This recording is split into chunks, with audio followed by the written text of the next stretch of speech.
Hello everyone. Good morning everyone. This is Dr. Sumaya Khan. I welcome you all to the another video of the NEET game. So as you know, we are approaching towards the exam that is on the 13th September. So from today onwards, I'll be focusing more on the multiple choice questions and basically discussing more about all the previous year questions. So today I'm starting with one of the question paper from the previous year, that is NEET 2018 question paper. In this video, I'll be discussing some questions about close to 50% of the question we are going to discuss in this video. And in the next video, we will be discussing the remaining questions. So let's start with the first question.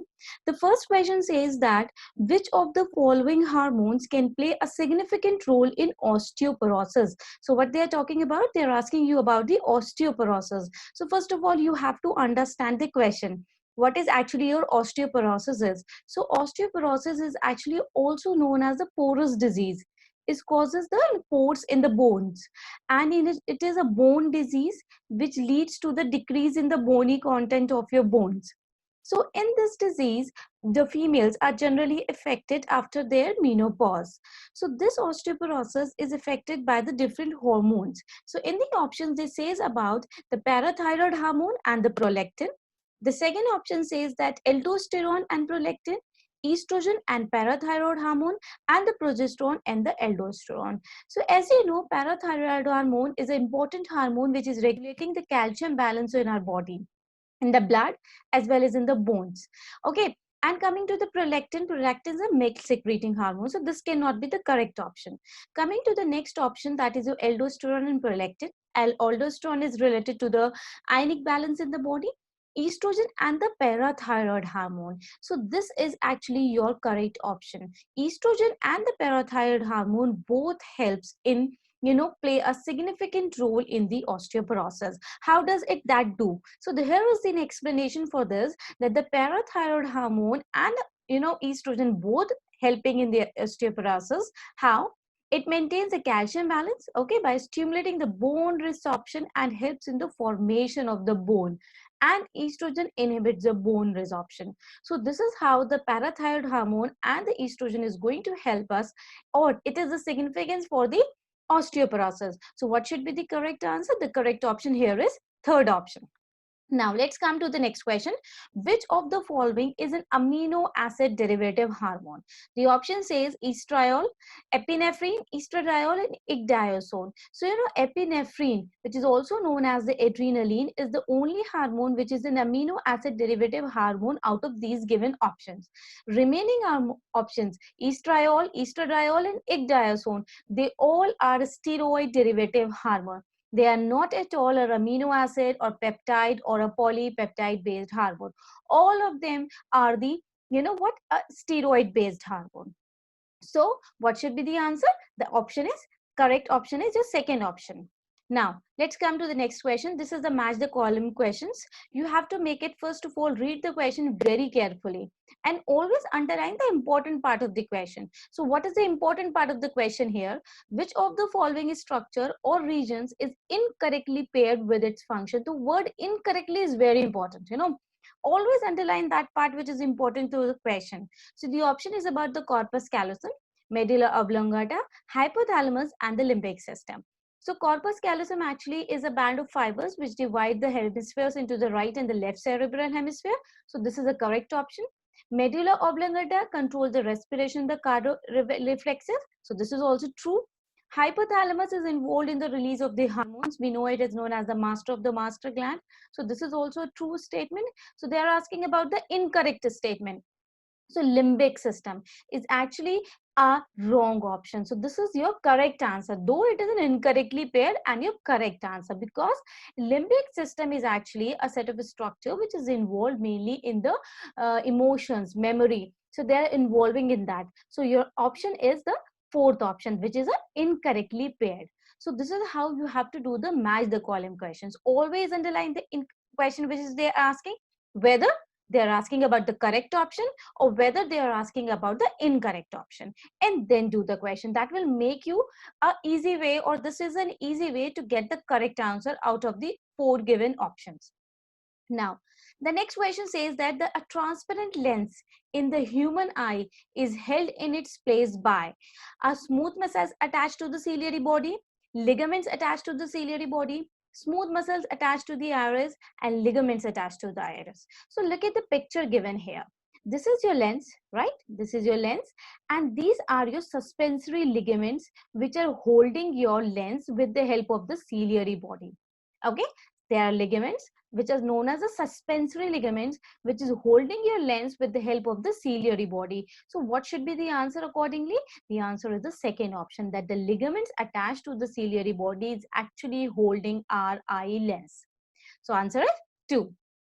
Now, the next question says that the amnion, okay, amnion, which is acting as a shock absorber, is in the mammalian embryo is derived from. We have 3 germ layers, as you know, ectoderm, mesoderm, and the endoderm. Each of the germ layer give rise to the different structures of the embryo. So we are asking here about the amnion is of which origin, whether it is endomeso, ectomeso, ectoendo. Okay, so the option is about ectoderm and mesoderm, ectoderm and mesoderm, mesoderm and trophoblast, and endoderm and the mesoderm. So amnion is actually arises from what? It is arising from the embryonic somatic mesoderm on the outer side and extra embryonic ectoderm on the inner side. That means, what is its nature? Its nature is ecto and mesodermal in nature. So it is ecto mesodermal in nature. So this is about the fifth question. The 50th question, that is the amnion is ecto-mesodermal in origin. Now, the next question is also related to similar reproductive system here, that the hormones secreted by the placenta to maintain the pregnancy are. The option says HCG, progesterone, estrogen, and glucocorticoids, HCG, HPL, progesterone, and the prolactin, HCG, HPL, progesterone, and the estrogen, and HCG, HPL, estrogen, relaxin, and the oxytocin. So first of all, what is the full form of HCG? HCG is, guys, human chorionic, okay, human chorionic gonadotropin. This is the full form of your HCG. Then we have the second one is the HPL. What is HPL? Human placental. Okay, as the name suggests, it is secreted from the placenta. Human placental lactogen. That is the full form of HPL. Now, the correct option according to this is the HCG, HPL, progesterone, and estrogen. They all are secreted by your placenta during the time of the pregnancy. So that's why the option third is correct. Prolactin is a milk secreting hormone. It is produced in the mammary gland. It has nothing to do with the placenta. Okay, glucocorticoids is not related to the pregnancy. It is related to your adrenal gland. Oxytocin help in the parturition, the delivery of the baby, as well as it is a milk ejecting hormone. So out of these, what is the correct option here? HCG, HPL, progesterone, and estrogen. All these 4 hormones are going to be secreted by your placenta. Let's come to the next question. The Saheli, which is a contraceptive. This is an oral contraceptive, okay? It is an oral contraceptive. So what does this oral contraceptive do? They are asking about. It is a post-coital contraceptive. Post-coital means that is taken after having a sexual contact. Blocks estrogen receptors in the uterus, preventing eggs from getting implanted. It is a IUD. What is IUD? Intrauterine device. It is a intrauterine device they are asking. Okay, which is Saheli is not an intrauterine device. I already told you it is a contraceptive pill actually. Okay, it is a oral contraceptive pills. Now it increases the concentration of estrogen and prevents the ovulation in females. So actually this contraceptive which is taken, and it is a non-steroidal. The another important thing that it is non-steroidal or non-hormonal. Okay, it does not contain any hormone like progesterone and estrogen in it. It is actually blocking the estrogen receptors in the uterus and thus preventing the implantation of the embryo there. So this is about the Saheli. So the correct option comes here, the second option. Now, let's move ahead. This is a question related to the human sperm formation. That is a difference between the spermiogenesis and the spermiation. A very, a little bit confusing question, but a very important question. The question says spermiogenesis and the spermiation. So, spermiogenesis is actually what? Spermiogenesis is the formation of the sperms, or you can say spermatozoa. But how? It forms the spermatids. When the spermatids are forming the sperms or the spermatozoa, this process is known as the spermiogenesis. Second, they are asking about the spermiation. What is the spermiation? So actually when the spermatids are released from the seminiferous tubules, or when the spermatids are released from the Sertoli cells into the cavity of the seminiferous tubule, we call this process as a spermiation. So according to the options given, what should be the correct option? That the in spermiogenesis, spermatids are formed from motile spermatozoa, and spermiation is a process in which mature spermatids are released from Sertoli cells into the seminiferous tubules. So the first option is your correct option.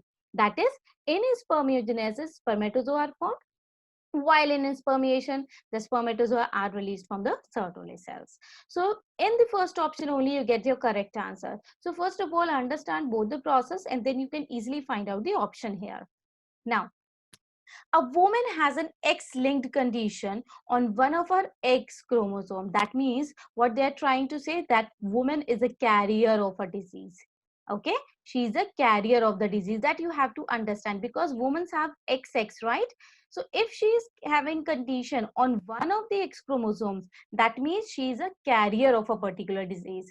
So this chromosomes can be inherited by both sons and daughter, only daughters, only grandchildren, and only son. So let's see a cross for it to understand this question. So here is a carrier mother. Okay, let's say she is having a certain disease. Let's say she has a carrier of a hemophilia disease. Let's say H represents here. Then XY is a normal father. So when the gametes are formed, after this, when the offsprings are formed, you'll see that there is an X-linked disease son, there is a carrier daughter, there is a normal daughter, and there is a normal son. So this condition can be inherited, which is going to inherit both son and daughter, but son will be a diseased one. Okay, son will be a diseased, and female will be a carrier, and we will have a normal son also and normal daughter also. So both son and daughter will going to get this disease. So this is an important question. You can make a cross and you can find out. Sometimes, they ask you about the probability also of the disease, that what is the chances of getting. So here you can see there is a 50% chances of having a disease and 50% chances of not having a disease. So this also you can calculate using this cross. Now, next question comes based on the evolution, that according to the Hugo de Vries, the mechanism of evolution is a minor mutation, a multiple step mutations, a phenotypic variations, and a saltation. So actually Hugo de Vries talk about the saltation effect. Okay, he talk a lot about the saltation effect, which is a single large step mutation. So Hugo de Vries gives us a theory of the saltation. So your answer is fourth option. Now, the next question, that is the 56th question according to the question paper. All of the followings are a part of the operon except, okay, except a promoter, a operator, an enhancer, and a structural genes. First of all, what is a promoter? Promoter is an area where your polymerase enzyme will come and bind for the transcription. Let's say RNA polymerase is an enzyme that is involved in the transcription. Operator is a site where generally repressor molecules or activator molecules comes and bind and going to control your transcription. Then we have the enhancer. So enhancer is actually a region which does not participate, or which is not actually a part of your operon. It is actually a short region of the DNA which is bounded by the proteins, which can be activator also and which can be inhibitor also, depending upon the requirement. If it is an activator, it is going to increase your rate of transcription. If it is a repressor, or you can say if it is an inactivator, it is going to decrease the rate of transcription. So enhancer is actually not at all a part of your operon. And structural genes, as we know, if we talk about the lac operon, we know that they have a leg Z, okay, leg Y, leg A, okay, they all are structural, leg ZYA. Okay, these are your structural genes found in the lac operon. Now, the next question comes, match the items given in the column 1 with those in the column 2 and select the correct option given below. So this is a question based on the menstrual cycle. So the first option is about the proliferative phase. So proliferative phase is also known as the follicular phase, where their follicles is going to grow. Okay, they are going to grow. The second is the secretory phase, which is also known as your luteal phase. Secretory phase is also known as your luteal phase. Then we have the menstruation. So this is actually when the endometrium lining is going to break down and the menstrual discharge is going to be passed out from the vagina of the female. So menstruation is associated with the breakdown of the endometrium lining of the uterus. So C matches with the first option. So what will be the option accordingly? According to the proliferative phase is going to matches with the second option. Your secretory phase is going to matches with what? Secretory phase is your luteal phase. And last, that is your C will matches with the first one. So second, third, first. Second, third, first. So your option third is the correct option. Now, the next question. In which disease does mosquito transmitted pathogen causes chronic inflammation of the lymphatic vessels? So options talk about amoebiasis, elephantiasis, ringworm, and the ascariasis. You know, elephantiasis, which is caused by a Wucheria bancrofti. You have to remember this name also. It is caused by a Wucheria bancrofti. This disease is also known as the filariasis. Okay, it is also known as the filariasis because this is a filarial worm. Okay, this is a filarial worm which causes elephantiasis, in which the legs of the individual appear like as if of the elephant. That's why we call this disease as the elephantiasis disease. And why does it happen? It happens because of the chronic inflammation of the lymphatic vessels. So what is your answer? Your answer is the second option.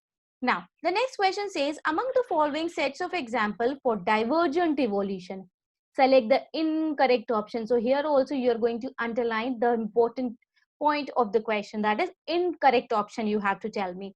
So the option says eye of the octopus, bat and men, four limbs of men, bat and cheetah, brain of the bat, men and cheetah, heart of a bat, men and cheetah. So first of all, you have to understand that the correct option here is the eye of the octopus, bat, mammal are formed due to convergent evolution. So what is the correct answer here? The correct option is 1. So why this is the correct option? First of all, you have to understand this. What is divergent? What is the convergent evolution? So divergent evolution actually is giving rise to the homologous structures. Homologous structures are the structures in which they have the same ancestors. Structurally, you will be similar, but functionally you will be different. So if you look at this structure, that is the eye of the octopus, bat and men, they are not actually an example of the divergent evolution because they are not a homologous structures, and they are an example of the convergent evolution, which is related to what? Which is related to the analogous structures, where the functions are the same, but structurally and ancestrally both they are different. So eye of the octopus, mammals, they are arise due to the convergent evolution because they all are related to what? They all are related to the analogous structure. They organs all are going to perform the same function, but structurally as well as homology, through that means through the ancestors they will be different. So answer is first. These questions are really very confusing, but you have to get at this question because for 100 or 200% I am going to say that you are going to get one question related to this homology, analogy, convergent, divergent evolution. Every year we get this type of question. Now come to the next question. The similarity of bone structure, just similar to the question earlier we discussed, when they are structurally similar. When something is structurally similar, what does that mean? That they are a homologous structures, because here the forelimbs of many vertebrates, they are structurally similar because they have arisen from the same ancestor, though their structure is going to perform the different functions, but they are structurally as well as through ancestry similar to each other. So similarity of the bone structure in the forelimbs of many vertebrates is an example of the homology. So answer is 2. Now, which of the following is not, here also is not an autoimmune disease?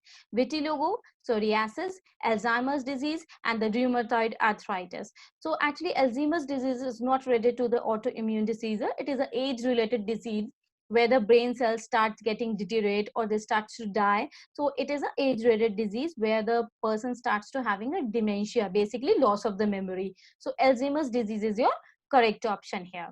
Now, A very important question. Which of the following characteristics represent inheritance of blood groups in human? So inheritance of the blood group, few points I'm going to tell you, then I'm going to explain you show you the options. So dominance. Blood group does not have a relationship of dominance, that is one blood group is dominant over the other. They have actually a co-dominance relationship. How do they have? That A and B are equally dominant to each other. Okay, they are equally dominant to each other. How? If somebody has a allele also, B allele also for the blood group, then they are going to have the AB blood group, because both are going to be expressed themselves. So both are equally dominant. This relationship is known as the co-dominance. So human blood group has a relation of the codominance. So the first one is your codominant, that is your B. Okay, now multiple alleles. Actually, three alleles control the blood group. That is the IA, that is your IB, and the small I. These three alleles are going to control the inheritance of the blood group, and such type of inheritance we call is known as the multiple allelism. So C option is also your correct option. Now coming to the incomplete dominance. As I told you, there is no dominance relationship, there is no incomplete dominance relationship, because there is an existence of the codominance. So two things cannot take in place together. Either you have a codominance or either you have the incomplete dominance. Both of them cannot occur. So incomplete dominance has nothing to do with the inheritance of the blood group in human beings. Then we have the polygenic inheritance. That is one trait. Okay, polygenic, that one trait, it's controlled by many genes. So here actually already told you that we have three alleles.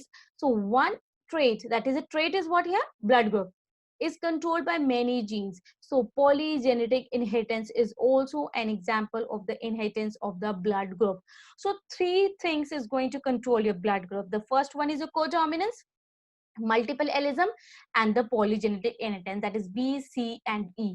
So this is how the inheritance of the blood group occurs. So second option is your correct statement, B, C, and E. So this is an important question. It covers, different questions. Sometimes they ask you, not even giving you these multiple options. They sometimes ask you, 4 options only, and then ask you which of the inheritance is related to the blood group. So this is an important question. Now, conversion of a milk to curd improve its nutritional value by increasing the amount of vitamin E, vitamin D, vitamin B12, and the vitamin A. Actually, vitamin B12 is associated with this. It increases its nutritional value by converting the milk into the curd. Now, match the following. Here also comes a match the following, and you have to select the correct option. Okay, you have to select the correct option. So eutrophication. So eutrophication is associated with what? Eutrophication is associated with the nutrient enrichment.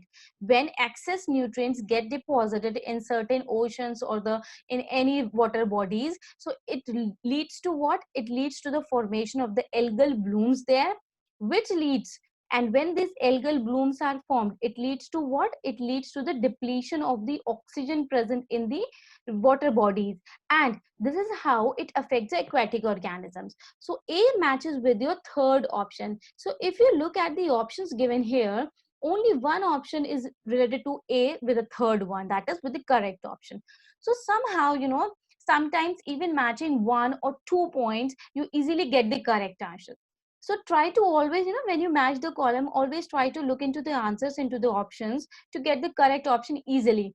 Sometimes even one, you can see here, only one option gives you the correct answer. So maybe somebody does not know the B and the C and the D option. Only one option if they know, because this is a direct question from the NCERT given in the ecology chapter. So might be this helps you to solve these questions. So, each marks is very important. 4 marks can give you a positive result as well as a negative result. So make sure and make a strategy to do the questions very nicely. Like I told you here, what is the strategy here? Finding out the correct option. Only one option can give you the correct answer. So the correct answer is the third option. Now, which one of the following population interaction is widely used in a medical science for the production of the antibiotics? Amensalism, where the other organism is harmed and it is a negative interaction basically. Commensalism is when one is positively affected and another one is neutral. Parasitism is actually when they're in, feeding on the living host and does not lead to the death of the other organism. Mutualism, where both is positively affected. So actually, amensalism is a method where we are using it for the production of the antibiotics. So the correct option here is the first option. Now, all of the following are included in ex situ conservation except. So here is an exception they are asking. So first of all, you have to know what is ex situ conservation, off-site conservation. Okay, what we call it as off-site conservation, where we are protecting the organism from a site other than its original habitat. Okay, we're taking it somewhere else and there they are protecting us. So out of these seed banks, wildlife safari parks, botanical gardens, and the sacred groves. Actually, sacred groves are example of in situ conservation, where we are conserving the organism at its original habitat. Rest of them are ex situ conservation or off-site conservation. So answer is your D option, or you can say your fourth option. Now, in a growing population of the country, where the population is growing exponentially, there what should be the type of pyramid first of all you will have? You will have more number of actively reproducing organisms where you are growing the population. Okay, because if they are reproductively active, they're going to produce more organisms and the population of a country is going to increase. They're asking about growing population of the country. So wherever you have a more number of individuals which are actively reproductive, they have a growing population. So pre-reproductive individuals should be less than the reproductive individuals is the correct option, because you need more actively reproducing individuals to get the growing population. Now, which part of the poppy plant is used to maintain the drug SMAC? SMAC is actually a drug which is an opioid drug. Okay, it is a opioid drug, and it is obtained from where? It is obtained from the flowers of the plant. Okay, from the flowers of the poppy plant is actually used to produce this SMAC. It is a drug. Okay, it is taken actually, it is actually used as a drug abuse, so it is harmful for the body if it is taken in excess quantity. So poppy flowers actually produces a milky fluid which is actually acting your raw SMAC, and this SMAC is generally, with a common name, people call it as heroin also. Okay, so it is used with both the names. Now, the next option says that which of the following gastric cells indirectly help in erythropoiesis? What is erythropoiesis? Erythropoiesis is actually the formation of the red blood cells, is known as the erythropoiesis. So they're asking about the parietal cells, chief cells, goblet cells, and the mucus cells. In the gastric glands, we have different types of cells present. So actually, vitamin B12 play a very important role in the erythropoiesis, and where they are associated with the parietal cells. Actually, they produces an intrinsic factor we have studied in the digestion and absorption of the food, which is necessary for the vitamin B absorption or vitamin B12 absorption, which is very important for the red blood cells formation. So parietal cells is going to indirectly help in erythropoiesis. Very important question. Now, let's go ahead with the next question. Match the items here also. So this is a direct question from the NCERT. If you look into the chapter of the circulation of the body fluids, in the beginning of the chapter, in 3-4 lines, they have given this question. So you can see how much important your NCERT is. So you have to match the correct option. First of all, underline the important part of the question. Fibrinogen, globulin, and the albumin. Fibrinogen is actually participating in the blood clotting. Globulin is important for the osmotic balance, and albumin is a defense of the body. So what should be the answer? The fibrinogen is associated with the blood clotting. Okay, and what did I told you about the globulin? So what is the answer? Fibrinogen, albumin, and the globulin. That is your first option. That is fibrinogen, blood clotting; globulin, osmotic balance; and albumin, blood clotting. This is a direct question from the NCERT given in the beginning of your chapter, circulating and the body fluids. Now let's go ahead further, guys. So we have few more questions to do. So which of the following is an occupational respiratory disorder? This is also given in your respiration chapter in the last portion of your chapter. Okay, where your disorders of the respiration is given. So the option says emphysema, anthracis, botulism, and silicosis. Actually, silicosis is a disease which is caused by the inhalation of the silica in the lungs, and this is an occupational disease. The individuals, working in the mining industries, there they have such type of disease because there they have more use of the silica. Botulism is actually a food poisoning. Okay, anthracis is the disease of cattle, which is caused by the bacillus anthracis, and emphysema is a lung disease where the alveolar surface area get decreased. So occupational disorder is your silicosis here. So answer is your fourth option. Now, calcium is important in the skeleton muscle contraction. Why? In the muscular contraction, we have the sarcoplasmic reticulum, right? We have the sarcoplasmic reticulum, which stores the calcium. It is a storehouse of the calcium, which is released during the muscular contraction. Actually, you must have studied that during the muscle contraction, your actin and myosin, they form a cross bridges. You get to bring about the muscle contraction. So how do they form a cross bridges? There is always a masking of the sites with the help of the troponin. Okay, troponin is a protein. Okay, troponin is a protein which is going to mask the binding sites of the actin and the myosin together. So how does this calcium is going to work? Calcium actually released from the sarcoplasmic reticulum, it displays the troponin from the actin. So where is the troponin present?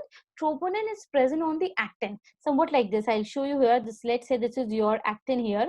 Okay, and on top of that we have the troponin molecules present. So when the calcium ions come here and bind to it, these troponin are being exposed. It exposes the binding sites for the actin onto the myosin, and this is how they form a cross bridges to bring about the muscular contraction. So calcium plays a very important role in the muscular contraction. You can't do the muscle contraction if you do not have the calcium in your body. So calcium is an essential component. So what should be the answer according to that? That it binds to the troponin to remove the masking of active sites on the actin for the myosin to form the cross bridges. So answer is 2. Now, let's come to the next question. Nissl bodies are mainly composed of free ribosomes and rough endoplasmic reticulum, proteins and the lipids, nucleic acids and the smooth endoplasmic reticulum, DNA and the RNA. So Nissl body, this is actually associated with the neurons. Okay, it is associated with the neurons. If you look at the structure of the neurons in the cell body, in the nucleus, somewhere here we have a lot of Nissl granules present. So these Nissl bodies is actually a free ribosomes and the rough endoplasmic reticulum. Very important question. So the correct option here is the first option. Now, which of these following statement is an incorrect statement? So let's read the question first, then we'll find the incorrect statement here. Oxidative phosphorylation takes place in the outer mitochondrial membrane. So we immediately got the wrong statement. So this is actually oxidative phosphorylation does not take place in the outer mitochondrial membrane. It takes place in the inner mitochondrial membrane. Okay, it takes place in the inner mitochondrial membrane. So immediately with the first option we get the correct answer here. So the correct option here comes out to be the first option. Now let's move further. Set the incorrect match here. So you can see a lot of questions are based on finding out the incorrect statement. So always read the question carefully. I'll repeat this again. Always read the question. So the option says polytene chromosome found in the oocytes of amphibians, Lamberge chromosome diplotin bivalents, submetacentric is related to the L-shaped chromosomes, and allosomes are known as the sex chromosomes. So actually polytene chromosomes are found in the oocytes only, and Lamberge chromosomes are does not found in the diplotin bivalents. Okay, polytene chromosomes are found in the larvae of the Subdipterans. So what is the correct here? The polytene chromosome, which is found in the oocytes of the amphibians, is an incorrect statement. It does not find out the oocytes of the amphibians. It rather found in the larvae of the some of the dipterans. So answer is your first option. Now, which of the following terms is related to the human dentition? Very important. And this question we have discussed in our human and digestion chapter in the slides. You can go to that to explain or to understand that topic. So human dentition has 3 types of dentition. First of all, they are diphyodont. Okay, they are diphyodont, that they have a milk teeth replaced earlier by the permanent teeth. Then they have heterodont. What is heterodont? That is, they have 4 types of teeth: incisors, canines, okay, premolars and the molars. And they also are thecodont. Okay, how they are thecodont? Their teeth are embedded in the jaw of the socket bone. So what should be the answer accordingly? The answer is the fourth. That is, they have thecodont, diphyodont, and the heterodont. So direct question given in your NCERT. All three types of teeth are given here in the NCERT only. Now, which of the following events does not occur in the rough endoplasmic reticulum? So what is rough endoplasmic reticulum? Which possess the ribosomes in it. So phospholipid synthesis, protein folding, cleavage of signal peptide, and protein glycosylation. So phospholipid synthesis is not a role of the rough endoplasmic reticulum, because it is a role of the smooth endoplasmic reticulum. Very easy question. Even in your 9th grade also you have studied this thing about the smooth and the rough endoplasmic reticulum. So phospholipid synthesis is associated with the smooth endoplasmic reticulum, not with the rough endoplasmic reticulum. Now, many ribosomes may associate with a single mRNA. See, many ribosomes, so let's say this is a single mRNA. On top of that, sometimes we have many ribosomes present together and bring about the translation process. So this condition is known as the polyribosomes. Okay, it is known as the polyribosomes, also known as the polysomes. Okay, so what is your answer? Answer should be 2. Okay, polysomes or the polyribosomes. Now, next question comes, ciliates differ from all other protozoans in having 2 types of nuclei, having flagella for locomotion, using pseudopodia for capturing the prey, having a contractile vacuole for removing the excess water. So ciliates, they're going to help in the movement. So they use actually a flagella. Does not get confused that ciliates is going to have a cilia in them. Okay, you might be thinking like that. But these ciliates have a flagella in them, which is going to help in the locomotion. Now, next question. Identify the vertebrate group of animals characterized by crop and gizzard in its digestive system.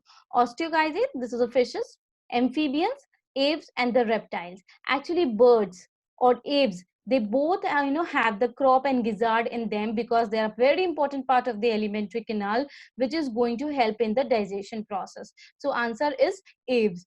Neither fishes nor amphibians and not even reptiles, none of them is going to have the crop and gizzard as a part of their alimentary canal. Only birds have the crop and gizzard as a part of the alimentary canal. Now, next question is, which one of these animals is not a homeotherm? Citicula, Marcopus, Camulus, and the Chilon. This is a direct memory based question. You could just memorize it, that Chilon is actually not a homeotherm. Rest of them are actually, all of them are the homeotherm. Chilon is basically a plant. Okay, Marcopus, Camulus is for the camel, and Citicula, they all are example of the homeotherm organisms. Now, I hope this video is very much clear to you. Guys, do like, subscribe, and share my channel. Remaining questions of this chapter, or you can say this 2018 question paper, I'm going to discuss in the next video, which I'm going to upload very soon for you. Do follow my channel, do like, subscribe, and share my channel, and comment in the comment section. Thank you so much.